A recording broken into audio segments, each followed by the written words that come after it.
Losing the first game is a relative wake-up call, no big deal, a call to tweak and adjust.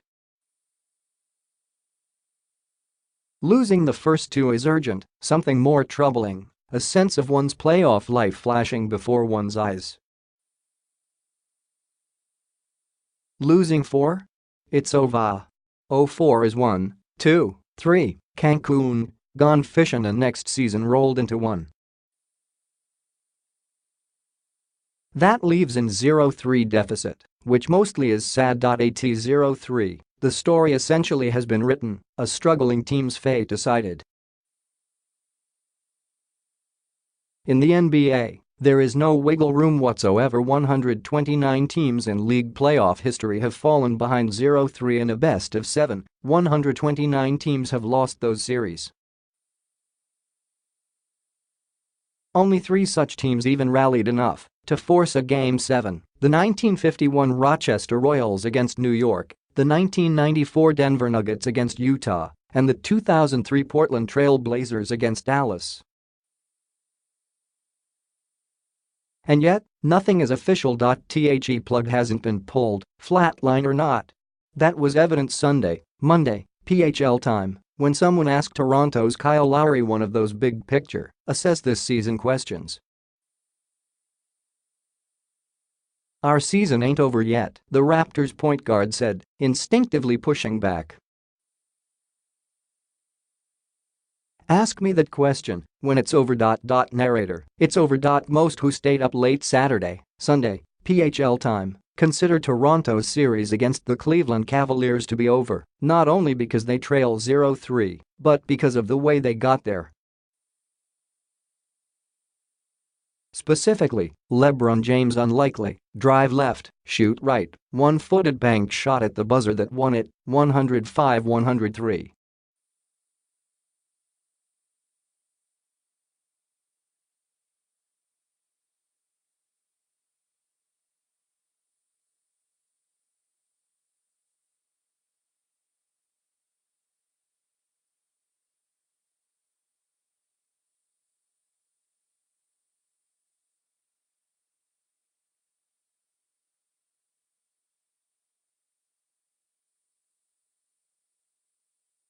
We know what the issues are, what they were," Casey said after the team's light workout at the practice gym inside the Cavaliers arena.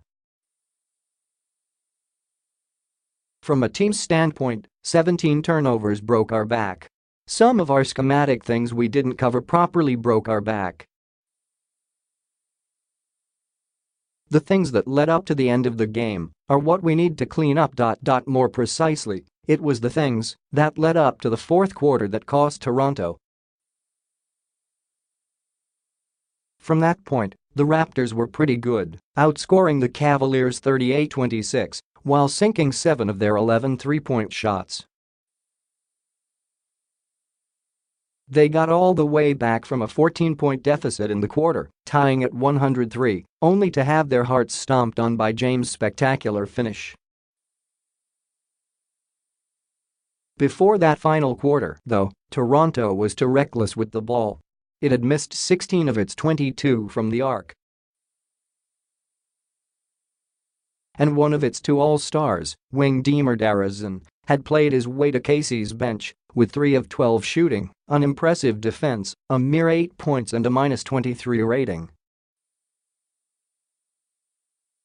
Casey's explanation for not putting DeRozan back in the game was simple: the guys he was using were rolling.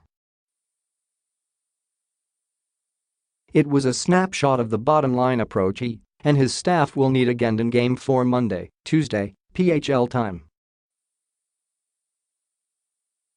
DeRozan, naturally, doesn't want anything like it to happen again. This LeBron Cleveland stuff has been heavy enough: 9 consecutive playoff defeats, 3 straight postseasons being put out by the Cavaliers, and, personally, the onus in this man's NBA of 2018 to be 0 for 16 from three-point range in the 13 playoff games since 2016. DeRozan didn't run from the lousy stew of frustration, anger, resignation and embarrassment he felt while his brothers kept plugging. As Saturday turned into Sunday, an extremely long night, DeRozan said, the Raptors' leading scorer in 2017-18, 23.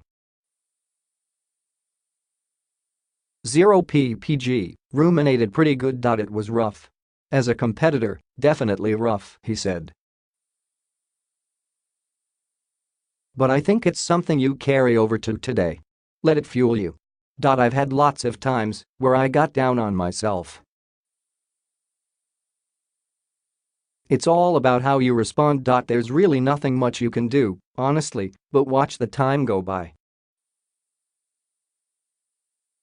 Wait for when the time comes to be able to get this feeling off you.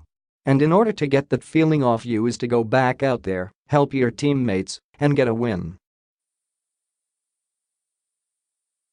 Lowry, asked how they would manage that, reduced his formula to one word. Rumble, he said. No matter what, you rumble. Rumble, young man, rumble. Toronto did play with overdue physical force in Game 3 and will make that a priority again. Rookie Anunoby's individual defense on James has been solid, generally without overt double-teaming. Through the 3 games, though, the Raptors have committed 18 more fouls and 20 more turnovers, too many mistakes when losing Game 1 in overtime and Saturday, Sunday, PHL time, by that single bucket. Whenever it gets here for the Raptors, the summer is going to be longer than they'd hoped. So, going out strong does matter. You choose to continue to fight, Casey said of his players. The Toronto coach recalled his days as an assistant in Seattle when the Supersonics fell behind 0-3 against Michael Jordan and the Bulls in the 1996 finals.